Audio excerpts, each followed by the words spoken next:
ಎಲ್ಲರಿಗೂ ನಮಸ್ಕಾರ. ನಾನು ಡಾಕ್ಟರ್ ಮೌನ, ಕನ್ಸಲ್ಟೆಂಟ್ ಫಿಸಿಷಿಯನ್. ಇವತ್ತು ಥೈರಾಯ್ಡ್ ಸಮಸ್ಯೆ ಇದ್ದಾಗ ಏನು ಮಾಡಬೇಕು ಅಂತ ನೋಡೋಣ.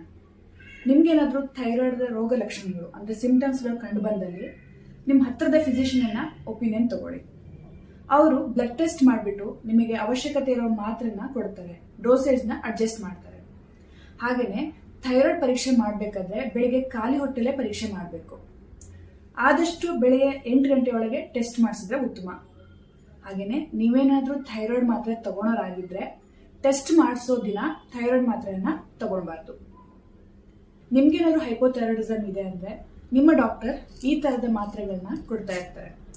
ಈ ಮಾತ್ರೆ ತಗೊಳ್ಬೇಕಾದ್ರೆ ಕೆಲವೊಂದು ನಿಯಮಗಳಿದೆ. ಏನು ಅಂದ್ರೆ ಈ ಮಾತ್ರೆ ಹೀಟ್ ಸೆನ್ಸಿಟಿವ್ ಹಾಗೆ ಲೈಟ್ ಸೆನ್ಸಿಟಿವ್ ಅಂತೀವಿ.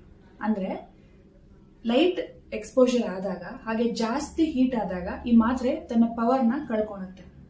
ಇದಕ್ಕೆ ನಾವು ಪೇಷಂಟ್ಸ್ಗೆ ಏನು ಅಡ್ವೈಸ್ ಮಾಡ್ತೀವಿ ಅಂದ್ರೆ ಈ ಮಾತ್ರೆಗಳನ್ನ ಕಿಟಕಿ ಪಕ್ಕ ಡೈರೆಕ್ಟ್ ಸನ್ಲೈಟ್ ಬರೋ ಕಡೆ ಅಂದ್ರೆ ಸೂರ್ಯನ ಕಿರಣಗಳು ಬಿಡೋ ಕಡೆ ಇಡಬಾರ್ದು ಅಂತ. ಹಾಗೇನೆ ತುಂಬಾ ಬೆಚ್ಚಗಿನ ವಾತಾವರಣ ಅಂದ್ರೆ ಫ್ರಿಡ್ಜ್ ಮೇಲ್ಗಡೆ ಇರ್ಬೋದು, ಸ್ಟೆಬಿಲೈಸರ್ ಮೇಲೆ ಇರ್ಬೋದು, ಟಿವಿ ಮೇಲ್ಗಡೆ ಜಾಗ ಇದೆ ಅಂತ ಇಡೋದು, ಅಲ್ಲೆಲ್ಲ ಇದನ್ನ ಇಡಬಾರ್ದು. ಜೊತೆಗೆ ಯಾವಾಗಲೂ ಕಿಚನ್ ಅಲ್ಲಿ ಸ್ವಲ್ಪ ಬಿಸಿ ವಾತಾವರಣ ಇರೋದ್ರಿಂದ ಕಿಚನ್ ಅಲ್ಲಿ ಅಂದ್ರೆ ಅಡುಗೆ ಮನೆಯಲ್ಲೂ ಕೂಡ ಈ ಮಾತ್ರೆಗಳನ್ನ ಇಡಬೇಡಿ. ನಿಮ್ಮ ರೂಮ್ಗಳಲ್ಲಿ ಇಡ್ಬೋದು ಅಥವಾ ಬೇರೆ ಜಾಗದಲ್ಲಿ ಕೂಡ ಇಡ್ಬೋದು. ಹಾಗೇನೆ ಫ್ರಿಡ್ಜ್ ನಲ್ಲಿ ಇಡೋ ಹಾಗಿಲ್ಲ. ಇನ್ನು ಈ ಥೈರಾಯ್ಡ್ ಮಾತ್ರೆಗಳನ್ನ ಬೆಳಿಗ್ಗೆ ಖಾಲಿ ಹೊಟ್ಟೆಯಲ್ಲೇ ತಗೊಳ್ಬೇಕು. ಅಂದ್ರೆ ಈ ಥೈರಾಯ್ಡ್ ಮಾತ್ರೆ ತಗೊಳೋಕ್ಕಿಂತ 2 ತಾಸಿನ ಮುಂಚೆ ಏನೂ ತಿಂದಿರಬಾರ್ದು. ಹಾಗಾಗಿ ಬೆಳಗ್ಗೆ ಮುಂಚೆ ಇದನ್ನು ತಗೊಳೋದು ಉತ್ತಮ. ಜೊತೆಗೆ ಈ ಥೈರಾಯ್ಡ್ ಮಾತ್ರೆ ತಗೊಂಡ ನಂತರದಲ್ಲಿ ಅಂದ್ರೆ 45ರಿಂದ 60 ನಿಮಿಷ, ಅಂದಾಜು 3/4 ಗಂಟೆಯಿಂದ 1 ಗಂಟೆ ಟೀ, ಕಾಫಿ, ಹಾಲು ಏನನ್ನು ತಗೊಳ್ಬಾರ್ದು. ನೀರು ಬೇಕಾದ್ರೆ ಕುಡಿಬಹುದು. 3/4 ಗಂಟೆ ಆದ್ಮೇಲೆ ಇಲ್ಲ 1 ಗಂಟೆ ಆದ್ಮೇಲೆ ಬೇರೆ ಆಹಾರ ಪದಾರ್ಥಗಳನ್ನ ಸೇವಿಸಬಹುದು. ತುಂಬಾ ಜನ ಡೌಟ್ ಏನು ಅಂದ್ರೆ ಯಾವತ್ತಾರು ಒಂದಿನ ಥೈರಾಯ್ಡ್ ಮಾತ್ರ ಮರ್ತು ಬಿಟ್ರೆ ಏನ್ ಮಾಡ್ಬೇಕು, ನೆಕ್ಸ್ಟ್ ಡೇ ನೆನಪಾದ್ರೆ ಏನ್ ಮಾಡ್ಬೇಕು ಅಂತ. ಯಾವಾಗ್ಲಾದ್ರೂ 1 ದಿನ ಮರ್ತ್ರೆ ಅದ್ರ ಮಾರನೇ ನಿಮಗೆ ನೆನಪಾದ್ರೆ ಬೆಳಿಗ್ಗೆ 2 ಮಾತ್ರೆ ತಿನ್ಬೋದು. ಆದ್ರೆ ಇದು ಪದೇ ಪದೇ ಆಗಬಾರ್ದು. ಹಾಗೇನೆ 2 ದಿನ ತಿಂದಿಲ್ಲ 3 ದಿನ ತಿಂದಿಲ್ಲ ಅಂತ ಒಂದೇ ಸಲ 3 ಮಾತ್ರೆ ತಗೊಳ್ಬಾರ್ದು. ಜಾಸ್ತಿ ಕನ್ಫ್ಯೂಷನ್ ಇದೆ ಅಂದ್ರೆ ಅದನ್ನ ಹಳೆ ದಿನ ಬಿಟ್ಟು ಯಾವತ್ತು ನೆನಪಿರುತ್ತೋ ಅವತ್ತಿಂದ ಕರೆಕ್ಟ್ ಆಗಿ ತಗೊಳ್ಬೇಕು. ಹಾಗೇನೆ ಆದಷ್ಟು ಥೈರಾಯ್ಡ್ ಮಾತ್ರನ ಅದೇ ಸಮಯದಲ್ಲೇ ತಗೊಳ್ಳಿ. ಅಂದ್ರೆ ಬೆಳಿಗ್ಗೆ 6ರಿಂದ 7 ಗಂಟೆ ಒಳಗೆ ತಗೊಂತಿದ್ದೀರಾ ಅಂದ್ರೆ ಪ್ರತಿದಿನ ಅದೇ ಸಮಯನೇ ಮೇಂಟೈನ್ ಮಾಡಬೇಕು. ಈ ಥೈರಾಯ್ಡ್ ಮಾತ್ರನ ಹಸಿ ಕೈಯಲ್ಲಿ ಮುಟ್ಬಾರ್ದು. ಅಂದ್ರೆ ನೀರಿರೋ ತೇವ ಆಗಿರೋ ಕೈಯಲ್ಲಿ ಮುಟ್ಬಾರ್ದು, ಒಣ ಕೈಯಲ್ಲೇ ಮುಟ್ಟಬೇಕು. ಇನ್ನು ಆಹಾರ ಪದಾರ್ಥಗಳಿಗೆ ಬಂದ್ರೆ ಯಾವ ಆಹಾರವನ್ನ ತಗೊಳ್ಬೇಕು, ಯಾವ ಆಹಾರವನ್ನು ತಗೊಳ್ಬಾರ್ದು ಅನ್ನೋದು ತುಂಬಾ ದೊಡ್ಡ ಕ್ವೆಶ್ಚನ್ ಆಗಿರುತ್ತೆ. ಆದಷ್ಟು ಅಯೋಡಿನ್ ಯುಕ್ತ ಉಪ್ಪನ್ನೇ ಬಳಸಬೇಕು. ಇವಾಗ ರೀಲ್ಸ್ ನೋಡ್ಬಿಟ್ಟು ವಿಡಿಯೋಗಳು ನೋಡ್ಕೊಂಡು ಪಿಂಕ್ ಸಾಲ್ಟ್ ಅಂತ ಏನು ಯೂಸ್ ಮಾಡ್ತಿರೋ ಅದನ್ನ ಬಳಸಬೇಡಿ. ಯಾಕೆ ಅನ್ನೋದ್ರಲ್ಲಿ ಅಯೋಡಿನ್ ಇರೋದಿಲ್ಲ.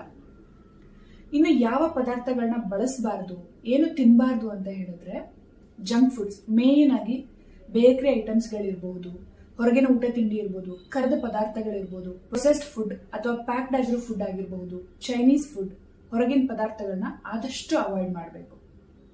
ಸೋಯಾ ಪ್ರಾಡಕ್ಟ್ಸ್ ಅಂತ ಏನು ಹೇಳ್ತೀವೋ ಅಂದ್ರೆ ಸೋಯಾಬೀನ್ ಆಗಿರ್ಬೋದು, ಟೋಫು ಅಂತ ಹೇಳ್ತೀವಿ, ಸೋಯಾ ಚಂಕ್ಸ್ ಆಗಿರ್ಬೋದು, ಅವುಗಳ ಸೇವನೆ ಕೂಡ ಕಡಿಮೆ ಮಾಡಬೇಕು. ತಿಂಗಳಲ್ಲಿ 2ರಿಂದ 3 ಸಲ ಪರವಾಗಿಲ್ಲ. ಹಾಗೇನೆ ರಾ ಕಾಲಿಫ್ಲವರ್ಸ್ ಅಂದ್ರೆ ಹಸಿಯ ಕ್ಯಾಬೇಜ್, ಹೂಕೋಸು, ಎಲೆಕೋಸನ್ನ ಆದಷ್ಟು ಕಡಿಮೆ ಮಾಡಿ. 2 ವಾರಕ್ಕೊಮ್ಮೆ 3 ವಾರಕ್ಕೊಮ್ಮೆ ತಿನ್ನೋದ್ರಿಂದ ತೊಂದರೆ ಇಲ್ಲ. ಆದಷ್ಟು ಕಡಿಮೆ ಮಾಡೋದು ಒಳ್ಳೆಯದು. ಜೊತೆಗೆ ಜಾಸ್ತಿ ಟೀ ಕುಡಿಯೋದು, ಕಾಫಿ ಕುಡಿಯೋದನ್ನ ಆದಷ್ಟು ನಿಲ್ಲಿಸಬೇಕಾಗತ್ತೆ. ದಿನಕ್ಕೆ 1ರಿಂದ 2 ಕಪ್ ತೊಂದರೆ ಇಲ್ಲ. ಕೆಲವೊಂದು ಕೆಟ್ಟ ಚಟಗಳು ಅಂದ್ರೆ ಆಲ್ಕೋಹಾಲ್ ತಗೊಳ್ಳೋ ಅಭ್ಯಾಸ ಇದ್ರೆ ಅದನ್ನು ಕೂಡ ಇವತ್ತೇ ನಿಲ್ಲಿಸಬೇಕಾಗತ್ತೆ. ಯಾವ ಪದಾರ್ಥಗಳನ್ನ ತಗೊಳೋದ್ರಿಂದ ನಮ್ಮ ಥೈರಾಯ್ಡ್ ಹೆಲ್ತ್ಗೆ ಒಳ್ಳೇದಾಗತ್ತೆ ಅಂದ್ರೆ ಮೇನ್ ಆಗಿ ಜಿಂಕ್ ಮತ್ತೆ ಸೆಲೆನಿಯಂ ಅನ್ನೋ ಅಂಶ ಇರುವಂತಹ ಪದಾರ್ಥಗಳು. ಯಾವುದು ಅಂದ್ರೆ ಡೈರಿ ಪ್ರಾಡಕ್ಟ್ಸ್, ಹಾಲು, ಹಾಗೆ ಮೊಸರು, ಮಜ್ಜಿಗೆ ತಗೊಳೋದು. ನಾನ್ ವೆಜ್ ಅಲ್ಲಿ ಮೀನು, ಸೀ ಫುಡ್ಸ್ ತಗೊಳೋದು, ರೆಡ್ ಮೀಟ್ ಅಂತ ಕರಿತೀವಿ, ಅದನ್ನ ತಗೊಳೋದು ಒಳ್ಳೇದು.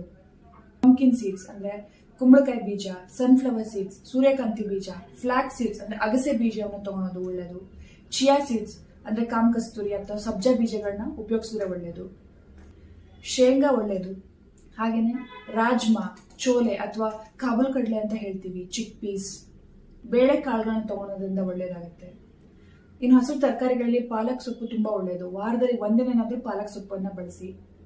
ಡ್ರೈ ಫ್ರೂಟ್ಸ್ ಅಲ್ಲಿ ಬಂದ್ರೆ ವಾಲ್ನಟ್ ಒಳ್ಳೇದು, ಹಾಗೆ ಗೋಡಂಬಿ, ಹಾಗೆಯೇ ಆಲ್ಮಂಡ್ಸ್ ಅಂದ್ರೆ ಬಾದಾಮಿ ಕೂಡ ಒಳ್ಳೆಯದು. ಇದೆಲ್ಲದ್ರ ಜೊತೆಗೆ ಎಕ್ಸಸೈಸಸ್ ಅಂದ್ರೆ ಚಟುವಟಿಕೆ ಇರಲೇಬೇಕು. ಯಾವುದೇ ಫಾರ್ಮಲ್ ಆದ್ರೂ ಎಕ್ಸಸೈಸ್ ಅಥವಾ ವಾಕಿಂಗ್ ಗಳನ್ನ ದಿನಕ್ಕೆ 5 ರಿಂದ 10 ನಿಮಿಷನಾದ್ರೂ ಮಾಡಲೇಬೇಕು. ಧನ್ಯವಾದಗಳು.